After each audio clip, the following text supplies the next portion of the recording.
Hey everyone, welcome so much to the show. We appreciate you stopping by for the SEC in 60. If you've joined us for the previous 13 weeks, you know that we join you via Google Hangouts every Monday at 1 o'clock Eastern and noon Central for the SEC in 60. For you SEC football fanatics, hey, if you just love college football, you join us every week for 60 minutes nonstop. Sometimes we bleed to 70 or 75. We've got so much to talk about. Pleased to be joined by Stephen M. Smith of Touchdown, Alabama. Hey, Stephen M., how are you? I'm doing just fine, Mark. It's a pleasure to be back, and my hiatus was due to education, so blame summer school. I'm just joking, Mark, but it's a pleasure to be back. It's allowed, Stephen M. As we learned from the SEC coaches at Media Days a few weeks ago, education comes first and then on the field football. So you've got your priorities in order. That's good to hear. We also want to tell everyone that we've upped the ante this week. We've got Marty McPadden of Podjam Productions and plenty of other endeavors on board with us to provide some graphics and some lower thirds, and we appreciate his production skills as we take it to another level this week. All right, would like to let you know before we dive into some content and talk Arkansas and Auburn football to start things out, what we have planned for you each and every week. So that's not just this week, but we have the SEC about every Monday at 1 o'clock Eastern, noon Central. So we deliver that on a podcast as well, so you can watch us live at 1 o'clock Eastern, or you can watch it on my YouTube channel after the fact on tape. Or you could watch or listen to the podcast the next morning. It's available to you on iTunes or on Podbean on Tuesday morning. Then we've got the SEC in 60 podcast. Yeah, on Tuesday morning, we've got college football coast to coast coming your way, where we talk about the other Power 5 conferences. That's released every Friday, again, on Podbean or on iTunes, the college football coast to coast show. Our daily poll question on Twitter. So if you don't follow me on Twitter, you got to do that to talk some college football. And we've got a daily poll question that I can't even remember, Stephen M., what I threw out today. I know what it was. It was the conference that will not be represented in the 2014 college football playoffs. So that was just an example of what we throw out there each and every day through our poll question on Twitter. And, of course, we've got video updates all over the place. I've got top 10 at each position nationally, top 5 at every position in the SEC, which we'll delve into a little bit later with Stephen M., and we're running down every schedule in college football, all the Power 5 schedules. We've made our way through the Big Ten, the SEC, and we're delving into the ACC right now. All right, let's get to this week's show, Stephen M., and let's talk about the Auburn Tigers, because they made that remarkable ascension from 0-8 all the way to SEC championship last season, and they already have some issues. Before they've stepped on the field against Arkansas on the Plains in 3 or 4 weeks, already some issues at Auburn with Nick Marshall not starting the first game, having to replace Trey Mason and Greg Robinson, some other injuries and suspensions to deal with. Your thoughts about the Auburn Tigers as they stand right now, and a little bit of a leveling off after the euphoria of making it to the BCS championship game, Stephen M.? Well, Mark, this is the year for Auburn to see, are they really for real? Last year they caught the SEC and the nation off guard with their ability to run the football, Auburn averaging 328.3 yards per game. So this is the year to see, is Auburn for real?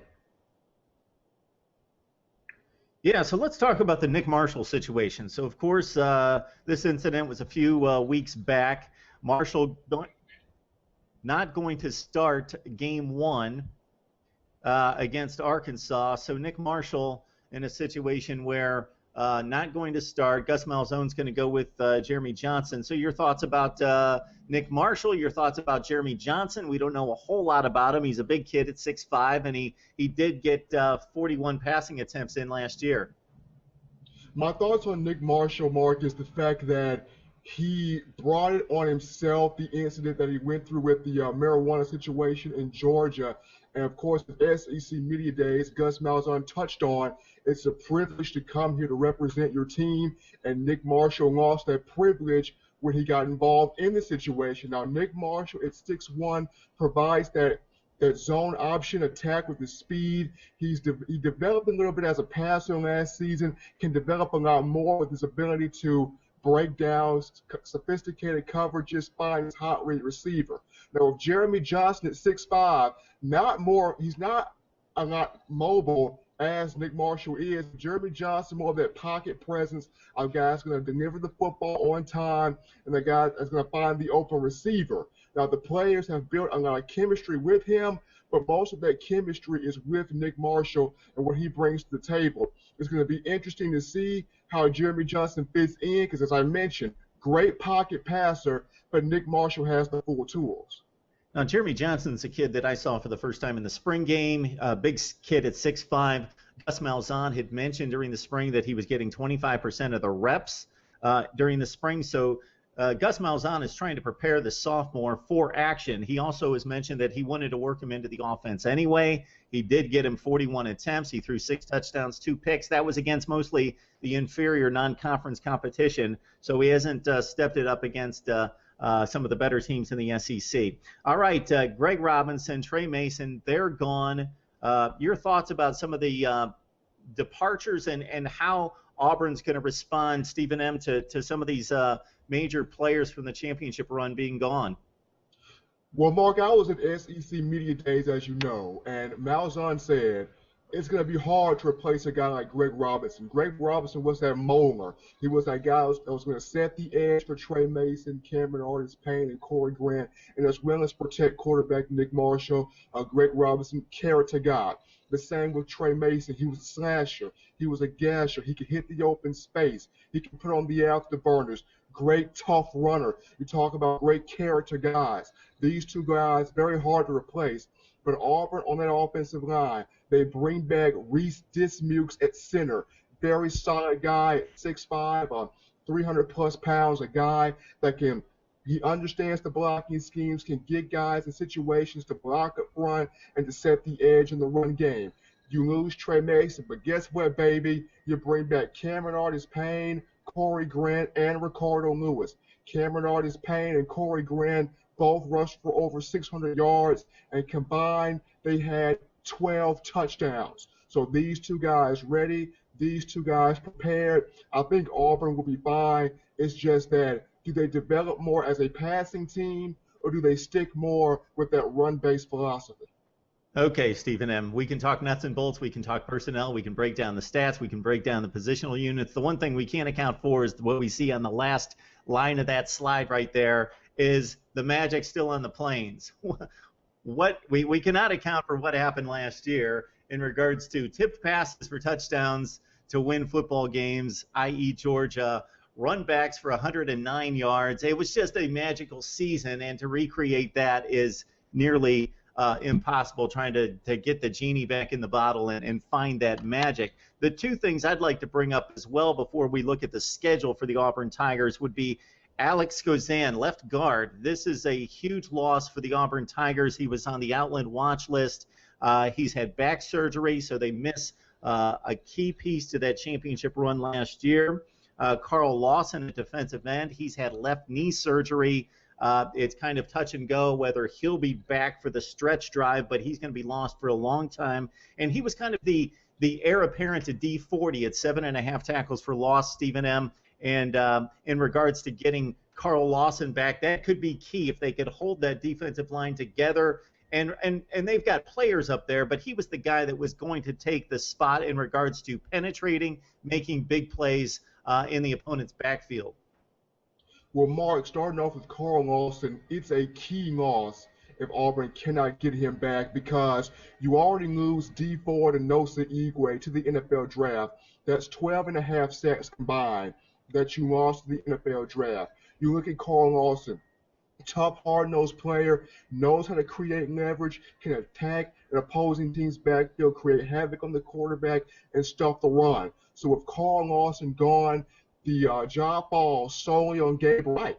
Gabe Wright is the lone interior defensive lineman Auburn has that can really generate that pressure on the quarterback and stuff the run.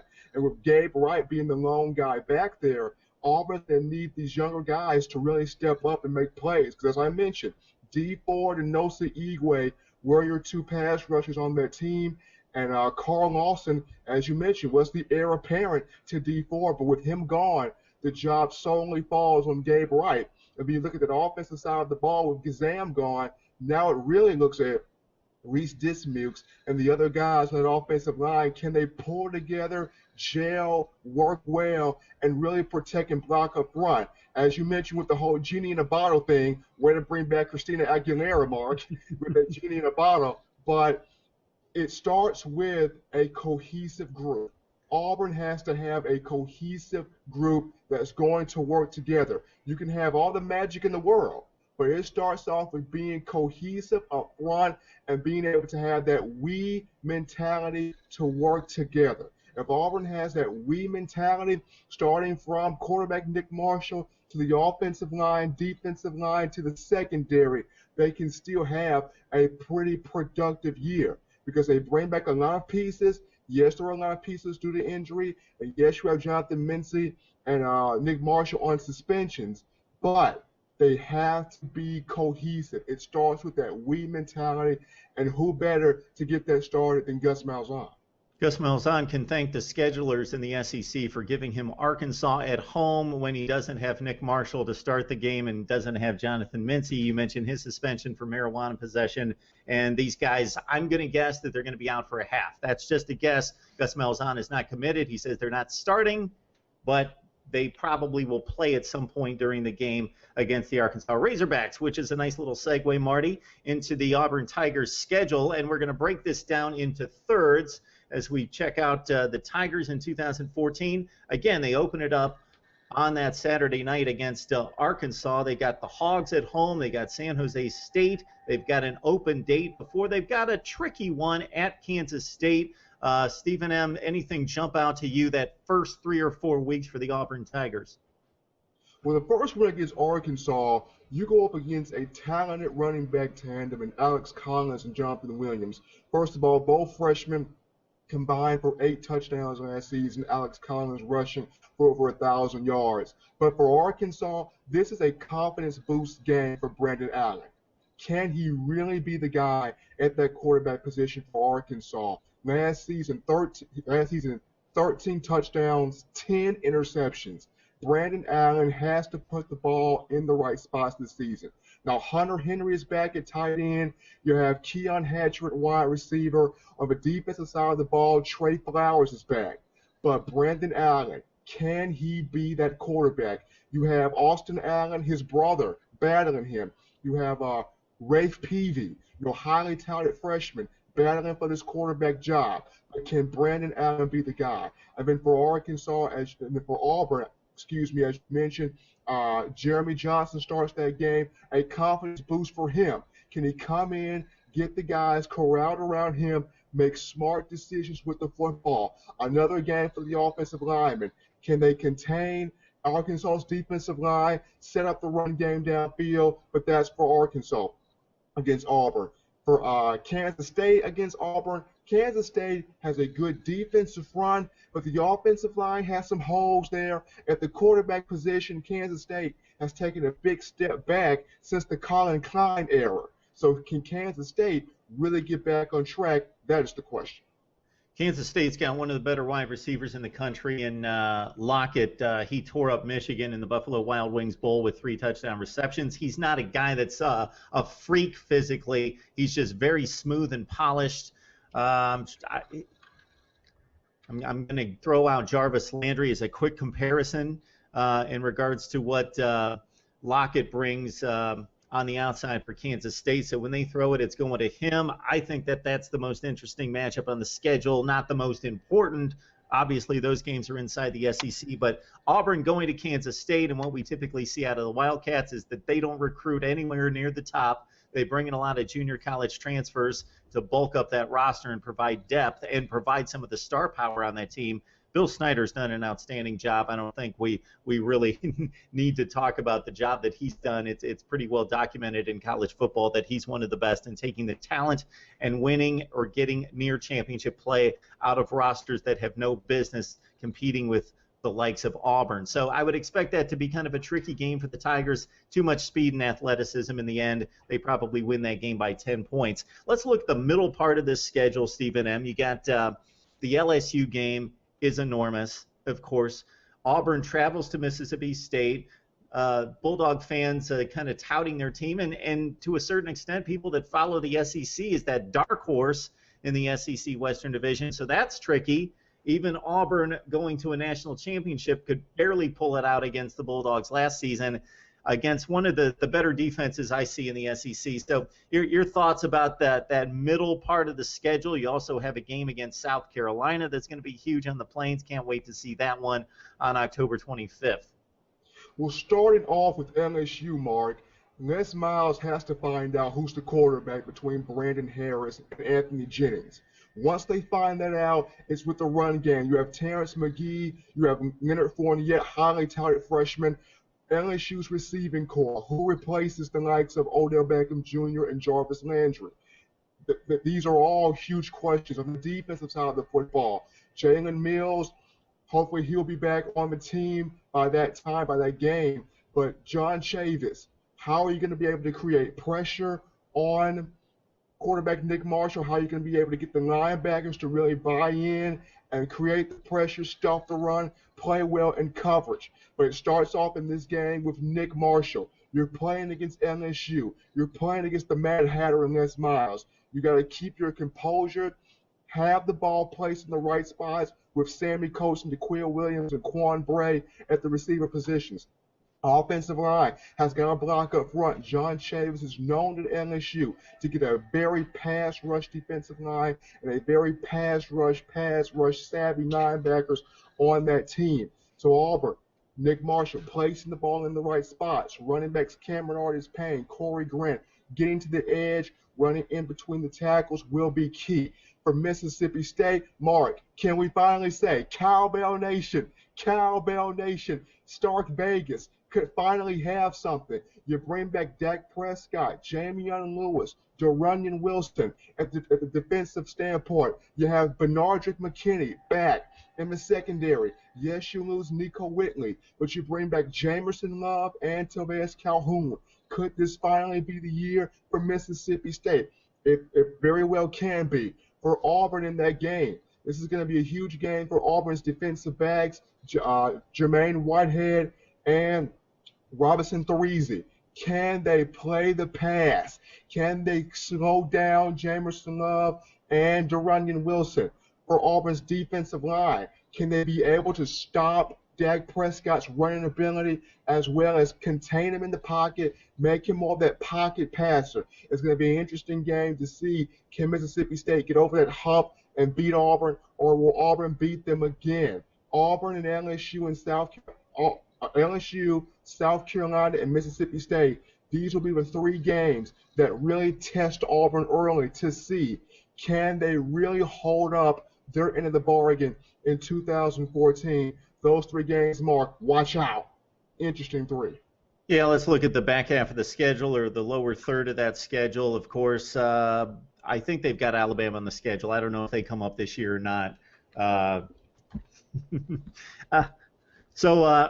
The game that stands out to me is the South Carolina game. This is the toughest schedule in the SEC. Auburn is playing this season the most difficult schedule in the SEC when you look at playing in the West, number one, number two, having to take on South Carolina and Georgia, most likely the two best teams in the SEC Eastern Division. So we will talk much about the Tigers in future weeks and have in the past. So we want to remind people that if you check out our podcast, the SEC in 60, and also the previous video links, we've got 14 of these shows, and we're talking these teams every week. So we've talked Auburn football a number of times, and nothing's outdated at this point until they step on the field. So check those links out. But, yeah, Ole Miss is going to be difficult in Oxford.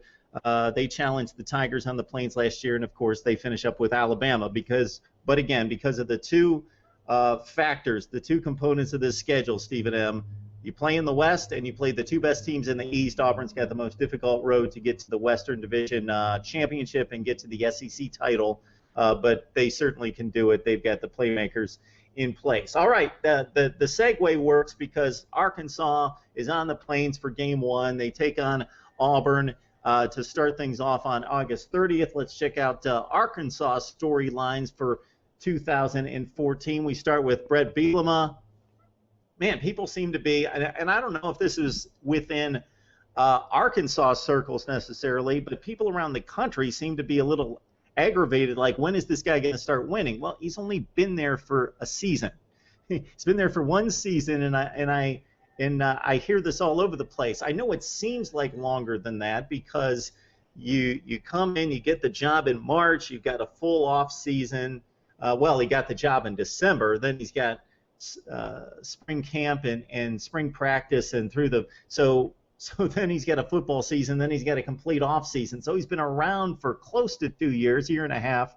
So it seems like a long time that they've been losing, but he's got one football season under his belt, and he's recruiting his type of athlete. That's the one thing I'll say, Stephen M. I'm not going to tout him as a great recruiter in the likes of Nick Saban, Urban Meyer on down the line in terms of the top talent, but he knows the kind of players that he wants and needs for that program. Mark, patience is a virtue, and that's something these Arkansas fans need to start embodying. You got to remember, in recent seasons from 2008 to 2011, in 4 seasons, Arkansas is an offensive juggernaut, but under Bobby Petrino, Arkansas was scoring 32.8 points per game. Bobby Petrino was offensive-minded. He was pass-happy. He wanted speed guys. He wanted offensive linemen that can move. He wanted the big physical receivers. He wanted the big-time pocket quarterbacks with the likes of Ryan Mallett and Tyler Wilson. When you bring in Brett Bielema, whole different story. He's defensive-minded. He's going to run the football.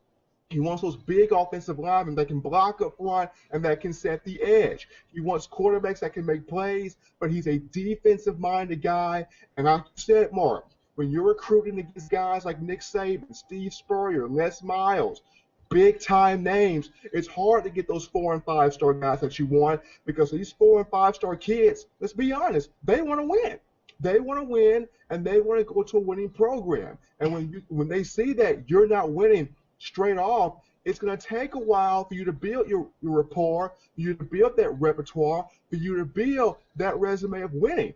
So Arkansas fans have to be patient. Bielema is that guy. He's gonna get it slowly but surely done. But you have to stay on the ship. You have to stay on board with this process because it takes the average coach 5 seasons to get it done. 5 years, Stephen M. He's not going to get 5 years. He's not going to get anything close to 5 years unless they're really hurting to pay off his contract. Otherwise, he doesn't get 5 years. Nobody gets 5 years to win. Now, if you're talking about winning a championship, yeah, maybe he gets 5 years. But to go 8-4, he needs to do that fairly soon. I would say next season he needs to do that, 2015. Quarterback is the most important position probably in sports. And they just didn't have it last year with Brandon Allen. So I'm going to give the kid a bit of a break. He's going into a senior season because he hurt his shoulder early against Southern Miss, and he was really never the same. So the Arkansas people that I talk to say he could never throw the ball with the zip and with the timing and really deliver the football as he typically can. Just don't look at this kid's stats. Look at his stats against the SEC, and it gets even worse. 47%, 8 touchdowns, 9 picks. So Brandon Allen, I think they need to have a short leash with him because you mentioned before Rafe Peavy. You mentioned his brother, which is an interesting quarterback competition, Austin Allen, who won 2 state championships at Fayetteville High School. So there's quarterback competition there if Brandon Allen can't get the job done.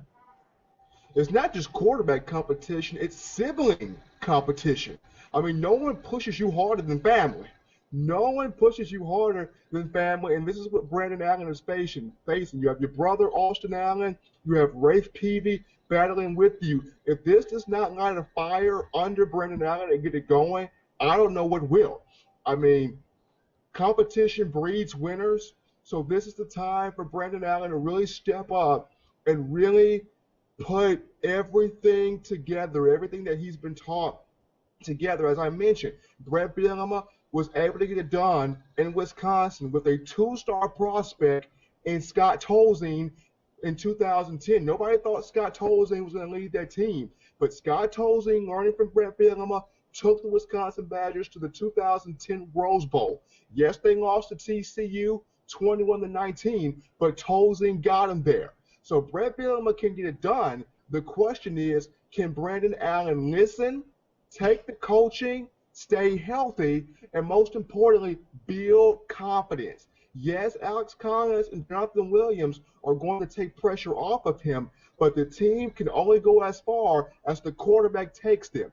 Can Brandon Allen build confidence in knowing, can he get the job done, at least a 7-6 season, at least a bowl game? I don't think they're going to a bowl game. When we check out their schedule in just a second, I don't see this team going to a bowl game. I've said it before. I think the strengths in this team are extremely obvious, and the weaknesses are glaring. So the strengths of this football team is they have two of the best running backs in the league, if not the country. Jonathan Williams and Alex Collins both ran for roughly 1,000 yards last year. They've got a tremendous offensive front. They've got probably the best tight end in the SEC in Hunter Henry. They've got a tremendous front four on defense, especially with Mr. Trey Flowers, 13.5 tackles for loss, 7 sacks, exceptional player. Okay, the back seven on defense last year was atrocious. The guy on offense, as I flip back to the offensive side of the football that I want to see this year, is Corliss Marshall, who only got 17 rushes, but he's kind of the Percy Harvin guy that they need to get on the edge and do some things because they don't have a playmaker at quarterback. They've got two tremendous running backs and an offensive line. They have no playmakers at wide receiver. So we're going to look out for guys like Jared Cornelius and Cody Hollister, who are being trumped as are being hyped as the guys that need to make plays in that passing game. But if you just look at sheer talent compared to their colleagues in the SEC, the stars don't add up, meaning these guys are like 3-star guys. Again, you mentioned Tolzien. There are guys all over the country who perform way past their recruiting hype coming out. But Arkansas is not recruiting the type of playmakers that they need to win in this conference at this point. Jared Cornelius is, again, 3-star TCU flip, caught 89 passes in JUCO. He's an early enrollee. And Cody Hollister, they talk a lot about him, 17th rated JUCO wide receiver. But he was getting offers from Nevada, Wyoming, Troy.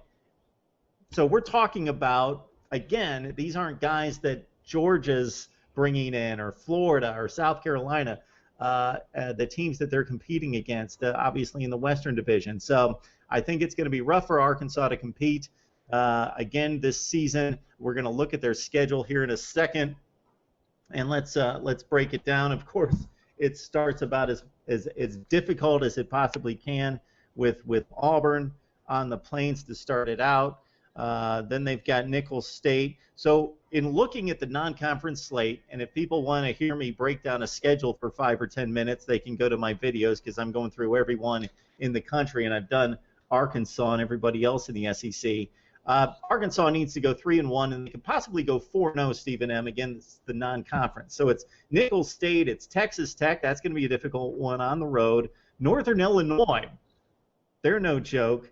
And then the other one's UAB. So if they go 2-2 against that, or 3-1, that could bode not so well in the SEC. Well, you started off there with Texas Tech in Northern Illinois. You look at Texas Tech, Cliff Kingsbury is really trying to define the identity of that football team. Cliff Kingsbury coming up under the lineage of Mike Leach. Cliff Kingsbury knows the air raid offense and how they air the ball around and get the ball to the playmakers. Now, he's trying to recruit his style of defense for Texas Tech, but that's going to be a tough game for Arkansas. And Northern Illinois, whoa, baby. Talk about Jordan Lynch putting that program on the map. And this team, that could be a very scary game as well. So Arkansas, they're going to have to take these non-conference games if they want a bowl game. Especially, Nicholls State is not going to be much of a gimme either, but they're going to have to take those non-conference games. But like you said, starting off with Auburn on the Plains, with the bald eagle flying around in Jordan-Hare, that's going to be a difficult first game. That first game is going to be the confidence game. It's going to be the set-the-tone game for Arkansas. how much have they improved in the offseason? Okay, I'm going to provide a little bright side for Arkansas because I know I just really went after them and Mark, some of the Mark, issues they have on Mark, offense. you are depressing Brett Bielema right now. We are both depressing him. If he's listening to us right now, that he has more problems than I can care to dive into right now. The problem with the Hogs is I'm looking at their schedule. Okay, I was going to go to the bright side. The bright side was even though they went 0-8 last year in the SEC, is that they took LSU to the wire. They took Texas A&M to the wire. They took Mississippi State to overtime. They were this close about 3 times. They were pretty close. They played Ole Miss pretty well. South Carolina trashed them. We won't even count the Alabama game because we couldn't expect them to hang with the Crimson Tide. But I'm looking at this schedule right now. If we can look at kind of the middle portion of the schedule, and some of this is going to go to the back end of the schedule, this is brutal. Texas A&M, Alabama, Georgia. Okay, UAB gives them a break. Mississippi State, LSU, Ole Miss, Missouri. I'm not finding the 7 wins in here, Stephen M. You're going to have to help me out. I'm finding 4-8. The same thing here. That is a gauntlet. That is a gauntlet. I see UAB, maybe they sneak past Missouri, maybe, because as I said, Missouri, no Coney Ealy, no E.J. Gaines, no Micah Sam, no Dorial Green Beckham, the Damian Washington, Marcus Lucas, yes, Matty Marcus back, no James Franklin, no Henry Joseph. Maybe Missouri, but the rest of that, difficult. Georgia, with everybody back and healthy, Hudson Mason has a chance to be very special. Alabama, we know that's difficult. LSU is always LSU. And Mississippi State, this could be the special season for hell 7. They could possibly sneak by Missouri. It's highly unlikely, but possibly. But that's a gauntlet. Okay, their road to a bowl game is they've got to beat Texas Tech. They got to go on the road in week 3, beat Texas Tech, finish 4-0 non-conference. So they got 4 under their belt. Then they got to win 2 in the SEC, and I don't even see that. They unfortunately didn't get Kentucky or Tennessee or Vandy this year. Out of division, it's Missouri, which, as you mentioned, Missouri probably going to take a considerable step back this year, and it's Georgia. Those are the 2 non-division games. It's going to be difficult. I see. I'm pretty much. Well, he got the lottery ticket when he signed the contract. Is how that worked out. So he doesn't have to win any games. He's got the contract in place. So that's the Arkansas schedule. We knocked out the Razorbacks as well as the Auburn Tigers. Next thing we want to talk about here, Stephen M. And before we do this, real quickly, what do you got going these days? What are you working on? What am I working on right now? I'm actually working on still reporting and covering the first week of Alabama summer camp. It's back, and it's back in full swing. I got a chance to look at the freshman class that's on campus right now. They look pretty good right now. The veterans, Jacob Coker, the arm strength is real on Jacob Coker. The arm strength is real. The mobility is real. Blake Sims has put on some muscle, so he's not backing down from the competition. Cooper Bateman and David Cornwell look strong. The defensive line, the depth is there. The depth is there at the linebacker position. The defensive backs will be a little bit of a question because of the youth there, but the experience is there as well. Our defensive coordinator, Kirby Smart, very excited about this group of guys that he has coming in.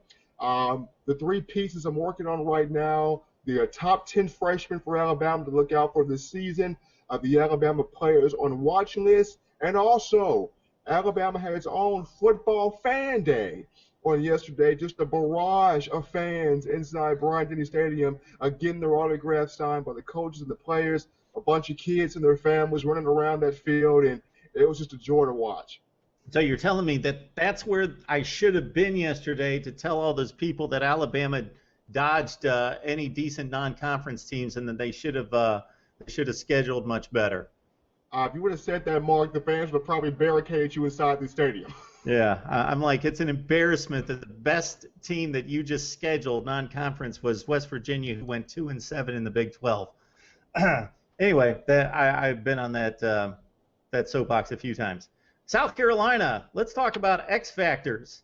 because in recent weeks we've talked about LSU trying to replace Odell Beckham Jr. and Jarvis Landry. So X factors, meaning we have no idea, big question mark in regards to replacing some of the better talent in the SEC. We talked to Texas A&M quarterback position, even though it's so talented with a freshman coming in and the sophomore Kenny Hill and replacing Johnny Manziel. X factor. So you get the point. X factor along that South Carolina defensive front, Stephen M. No Jadeveon Clowney, no Kelsey Quarles, no Chaz Sutton. Those guys brought it. They built a top 5 defense there at South Carolina, starting with the front 4. It all started with the front 4, and they've been dominant up front. But take away those 3, and there's a huge gaping hole. So your thoughts about who's stepping in and what you expect out of the South Carolina defensive front? Despite a lot of new faces, a lot of freshmen, the guy that's going to have to step up, junior J.T. Surratt. J.T. Surratt has to step up and take on that leadership role. He's learned from Clowney. He's learned from Kelsey Quarles. This is Surratt's time.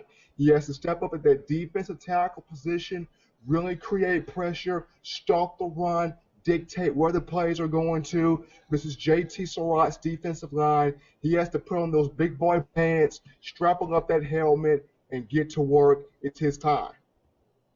All right, I got a number of guys because I've been doing my homework on this position, and it is difficult to handicap at this point. Darius English last year backed up Clowney. He's 6'6", but he's very thin, doesn't hold up well necessarily against the run. Played 13 games, though, so he's got experience. He spotted Clowney a number of times, and we know that Clowney had to be spotted a number of times last year. That's my dig on Jadeveon Clowney's work ethic. And that'll probably be the last time in the history of the show as he moves on to the NFL. But 19 tackles for Darius English. So he was Clowney's backup. So he's the guy with the experience. I'm reading and I'm hearing from bloggers that I talked to that Gerald Dixon, even though he was lowly rated coming out of high school, 1,500th rated recruit going to South Carolina. You just don't think that happens anymore. But he's the guy that they expect, who's looked really good in practice, looked good last season. He's redshirted. He played in 13 games. He got some spot duty as well at defensive end. That he's going to be tough. Now, if this is not confusing, Stephen M., you got Gerald Dixon, you got Gerald Dixon Jr., and they're half-brothers. One plays inside, one plays outside, so you get the half-brother playing inside. Gerald Dixon Jr., he played 12 games. He was only a 2-star. So these guys were not highly rated coming out of high school, but they're going to get significant playing time in this South Carolina defense. You mentioned Surratt. He vowed at SEC Media Days, which you, of course, attended, that this defensive line is not going to fall off. Of course, that's what he's supposed to say. But Phillip Dukes is another guy in the mix. The guy that everybody wants to see. There's really 2 guys, but I'm going to mention the defensive tackle, Abu Lamine, a 6'4", 300-pound junior college guy who was the defensive player of the spring at South Carolina. He has star written all over him. He had to go JUCO at Fort Scott Community College last year, but he's back in the fold. And Deion Green and David Johnson are guys who got some spot duty last year. Actually, David Johnson's a redshirt freshman. Deion Green did as a third-stringer guy that's coming off 2 knee injuries. And Devin Washington, the 4-star, along with Lamine. Those are the guys that are really talented and hyped to replace South Carolina up front. So South Carolina right with Georgia in regards to projection of where they're going to finish. They were number 9 in the preseason coaches poll, but they've got some issues to address on the defensive side in replacing Clowney, Quarles, and Sutton with these guys who are largely unproven, and then in the defensive backfield that we won't tear into, but they lose their 2 corners. And my South Carolina guy tells me that they can't find a scholarship corner that's got more than a couple days in camp. So they're bringing in some exceptional freshmen that we've talked about in the past on the SEC and 60, but in regards to proven cornerbacks, they don't have them. So South Carolina, I know they're ranked in the top 10 right now, but these young guys are going to have to step up and do it very quickly. They're going to have to step up. South Carolina's defense is going to take a step back this season, Mark. You talk about guys like Jimmy LeGree, Victor Hampton, Kelsey Quarles, Jadeveon Clowney. You can't just replace these guys. These guys had the leadership, the heart. They bought in exceptional talent. Yes, you have JT Surratt back and a lot of talented freshmen, but you only can see them in practice. When it gets into a game situation, it's different. How do they react in an actual game situation? How smart are they? How fundamentally sound are they? How mentally tough are they? Physically tough are they? And yes, we know Steve Spurrier as an offensive-minded guy. He's had very little of a defensive paralysis since him getting Jadeveon Clowney, Kelsey Quarles, and the likes of these other players. So South Carolina is going to be a little bit more offensive-oriented this season with Dylan Thompson back and Mike Davis back and Shaq Rowland back at the receiver position. But defensively, they're going to take their lumps. They're going to take their bumps. They're going to get beat a lot, especially in pass coverage. The linebackers are going to have to focus on really how to shoot the gaps and create turnovers, create penetration, and create big plays. South Carolina's defense takes a step back this year. 2 to 3 years down the road, they'll be back up to par. But this year, it takes a step back. So that's the South Carolina X Factor storyline for this week. Again, for other positional breakdowns of the stars leaving and going to the NFL draft and our discussions about who's coming in, i.e. at LSU at the wide receiver position, Texas A&M quarterback. We talked about Aaron Murray leaving and Hudson Mason needing to step in as a senior and play a full season. Check out our previous video links and podcasts for that. Now we're going to break down another position in the SEC. We love doing this, Stephen M. So we've gone through the quarterbacks, running backs, wide receivers, offensive linemen, defensive linemen. We arrive at the linebackers, and I think this is... Oh, baby. I know you like, I'm guessing, the guy in the number one spot. This is the guy at least I've got in the number one spot, where we're going to take it from my list of 5. We'll go through my 5, and then you tell me where you've got your top 5 list as we go through this. So we've got the top 5 linebackers in the SEC. I'm going to start at Mississippi State with Bernardrick McKinney. Okay, Stephen M's giving me the thumbs up and a little applause for that. He comes into his junior season here, 71 total tackles. He led the Dogs in tackles last year, 7 tackles for loss, 3.5 sacks.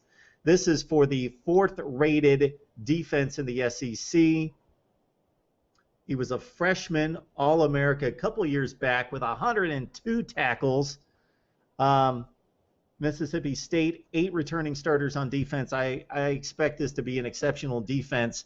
If you checked out the Ole Miss game, the Rebels couldn't move the ball on them. Alabama, with all the talent with Cooper and Yeldon and the 3-headed monster at running back, McCarron at the controls last year, had difficult time scoring on this Mississippi State defense, and I think State's going to be even better on defense with Bernardrick McKinney gaining another year.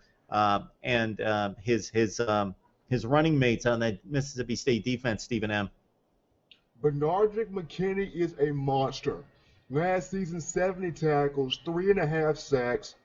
He's on the Chuck Penderek Award watching list, the Bronco Nagurski Award watching list. But what I love about him, he has a trifecta, Mark. He covers well, he pressures well, he stuffs the run well. It's a trifecta with him. He shoots the gaps well. He understands how to get everybody in position. He rushes the quarterback, and just that aura of confidence that he brings to the table.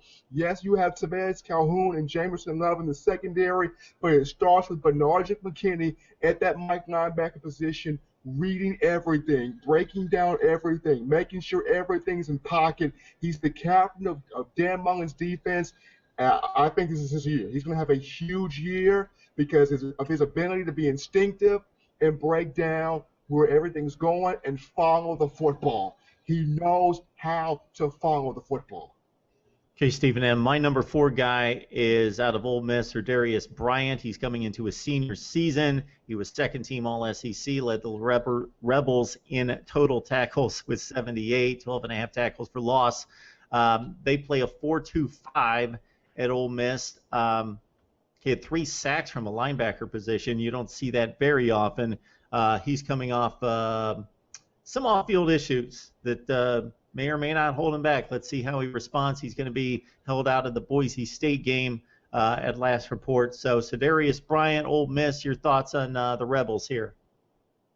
Sedarius Bryant, character-wise, needs to work on, but talent, you can't deny the kid. You talk about last season, 12.5 tackles for loss, 3 forced fumbles, quick hands, has a nose to find the football, create turnovers. People talk about Denzel Kimdichie, but Sedarius Bryant on that linebacker position knows how to attack quarterbacks, and he tackles well in space. Not easily juked by running backs, can break down, tackle low, hit low, take out the running backs, and against receivers, a great coverage linebacker can hit the receiver, jar the ball loose, tackles well in space, has a nose for the football, and that leadership. The players respect him.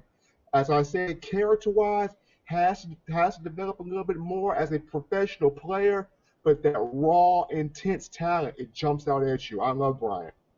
Ole Miss loses less personnel than anybody in the SEC, especially any good team in the SEC. So look out for the Rebels. They talked a big game going to Alabama last season, didn't pull through, lost 25-0. The thing about that performance, though, is that the defense showed up. That was like a 9-0 game in the third quarter. They played well on defense. And, again, a couple months ago, check out my YouTube channel. Got to put in a plug every so often. We talked to a number of top bloggers across the country about replacing those star and impact players on their teams. When we got to the Rebels, Mike Mary on defense, there wasn't a whole lot more left. Everybody's coming back. Their defense is intact. Denzel Kimdichie's another good one there at linebacker for Ole Miss. They're going to be extremely strong. This is a team that is pretty much right there from last season. Not a whole lot to replace, again, especially on the defensive side of the football, a defense that played rather well. Missouri, another team that scored tons of points against everybody else, and even with the Rebels' offense struggling, they held Missouri down and stayed in that football game. All right, at number 3, we're going to go with the Beast, as they like to call him in Knoxville, senior linebacker A.J. Johnson. Hello! Okay, you're going with me on this one. All right, that's good to know that you're right there with me. First team All-SEC, 106 total stops, 8.5 tackles for loss. Arrested in November or in February. So A.J. Johnson, I think this guy is the classic, if you're going to go way back, Singletary, Nitschke, Butkus kind of linebacker. You're not going to see him drop back in coverage and do a whole lot. He gets to the ball carrier, gets there in a straight line, sheds blocks, knows how to play the run better than anything, and goes sideline to sideline, but really mans that inside linebacker position.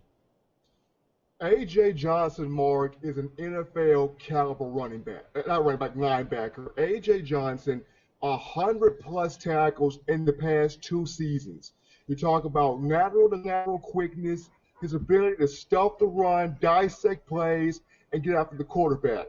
Now, he's kind of overshadowed because of the struggles Tennessee has had on defense in the past couple of seasons, but Johnson is the stability of that defense. He's at the middle linebacker position, the leadership he shows, the grit, the toughness he shows, just that impact and his ability to understand when to hit the gap, how to tackle in space, how to cover well, and how to understand when to bring pressure, when to sag off, being that coach on the field. That's A.J. Johnson's mantra. That's his demeanor. I love what he brings, and that leadership role for him is going to increase even more this season.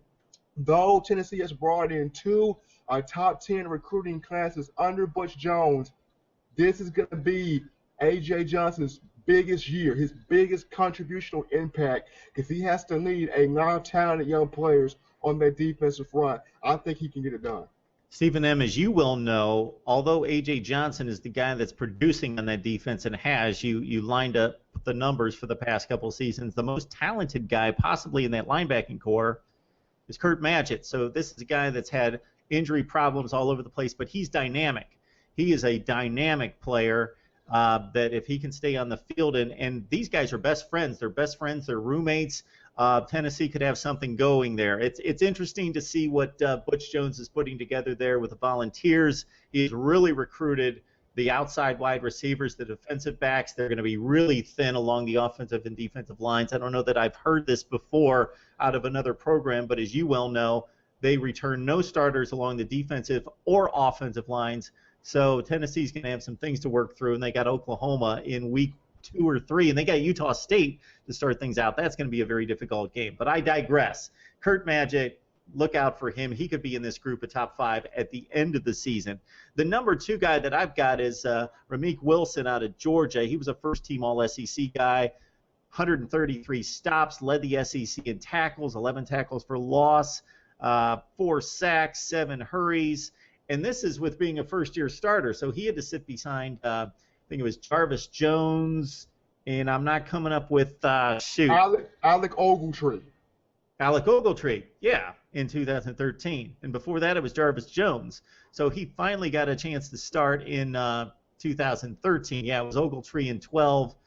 Jarvis Jones, of course, was there as well, but it was Ogletree that had Wilson's spot. So he comes into his senior season having started for the first time as a junior. And my big selling point on Wilson, besides the numbers, when you lead the SEC in total tackles, and you can start right there. But with Jeremy Pruitt coming in, this guy has gained so much respect from the players in comparing him to Todd Grantham, who's an exceptional coach as well, moves on to Louisville. But Pruitt's a guy that really gets through to the players. He's an exceptional communicator, teacher, instructor, just not a scheme guy, but can really break down technique for that particular player.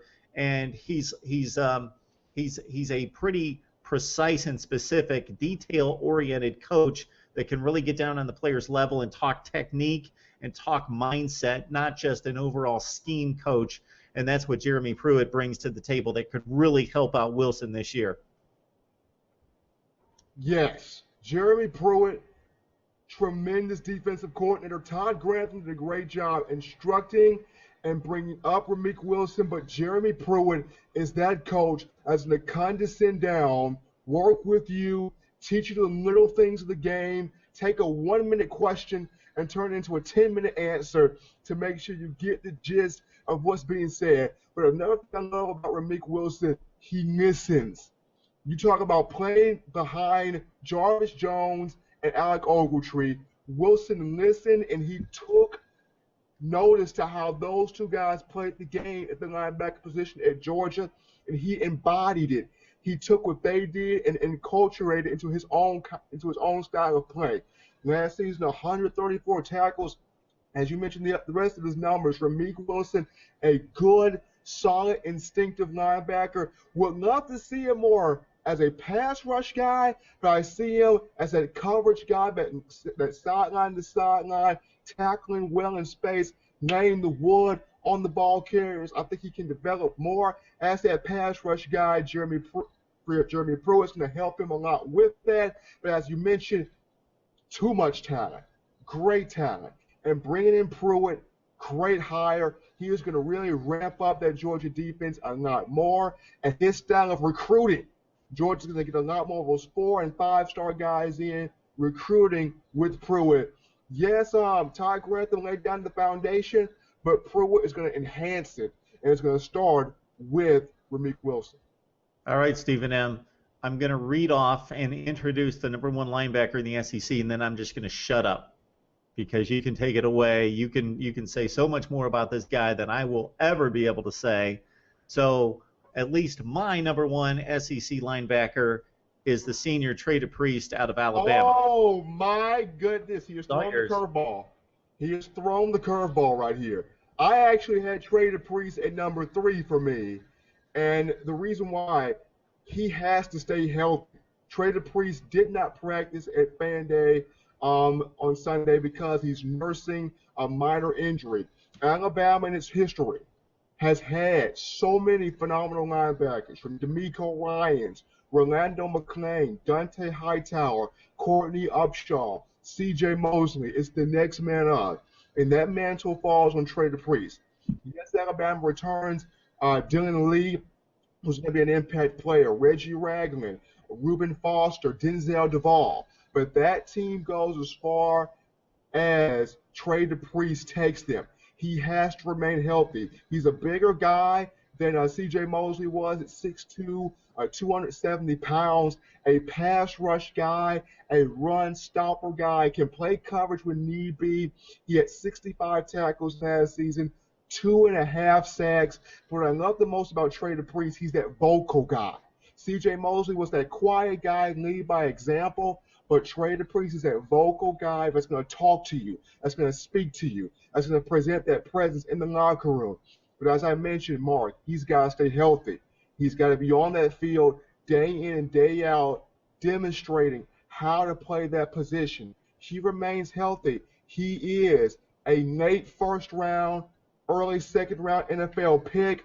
But as of right now, I have him third on my list. He has got to stay healthy, but he is a great linebacker. His instinctiveness, his ability to rush the passer, and then his leadership skills. Alabama has had a lot of linebackers in its history, and as I mentioned, it's the next man up. The mantle falls on Trey DePriest. Can he take it and run with it? My concern with Trey DePriest, from what I understand in hearing how they plan to replace C.J. Mosley with Trey DePriest, is that he is used to playing in space on the other side of the formation and the back side of the field where he can run and use his 4.58 speed. Now he's going to get caught up in traffic like C.J. Mosley, and he hasn't necessarily shown the great ability to shed blocks and be more of a physical linebacker. So that could be a difficulty of Trey DePriest if they definitely use him in that role and don't keep him in his natural position. So SEC fans, before we sign off, we want to let you know that we're not forgetting guys like Amarlo Herrera coming into his senior season at Georgia at linebacker. He was exceptional, third in the SEC in tackles. He really impressed me against South Carolina. You got Leonard Floyd, 22 hurries on the quarterback, Stephen M. He's an exceptional player. Casanova McKenzie at Auburn. Denzel Kimdichie, I mentioned him out of Ole Miss.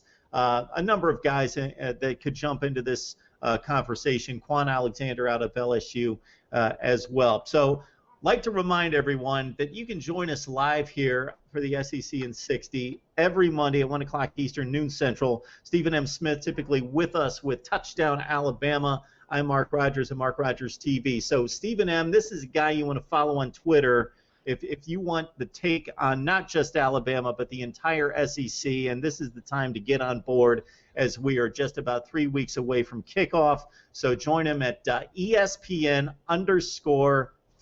That's Stephen M. Smith's Twitter handle. Me, it's simply MarkRogersTV, and again, 830 videos, last count, something like that. We're losing count. We're headed toward 1,000, Stephen M. Like 1,000 videos we're close to on YouTube and also at my home base at MarkRogersTV.com. But join us for the SEC in 60 live at 1 o'clock every Monday on Google Hangouts, or you can catch the podcast released every Tuesday morning. And just to continue the self-promotion here, our Friday podcast as well. Early Friday morning. Don't care how early you get up. It's going to be there for you on iTunes or on Podbean. It's college football coast to coast for Mark Rogers TV. Last week we featured USC and Wisconsin. Our special thanks this week go out to Marty McPadden, who is so much more than a producer. He is Marty. This guy just gets the job done from start to finish and has helped me in so many ways in launching Mark Rogers TV and beyond. So, Marty, we could have never done it without you. We wouldn't even be here doing this or anything related to it without you. So thank you so much for your time, your valuable time today. So until next week, SEC football fans, of course, Stephen M. Smith, Touchdown Alabama, and his various platforms. Check them out here. I'm Mark Rogers. God bless you, and we will see you next time.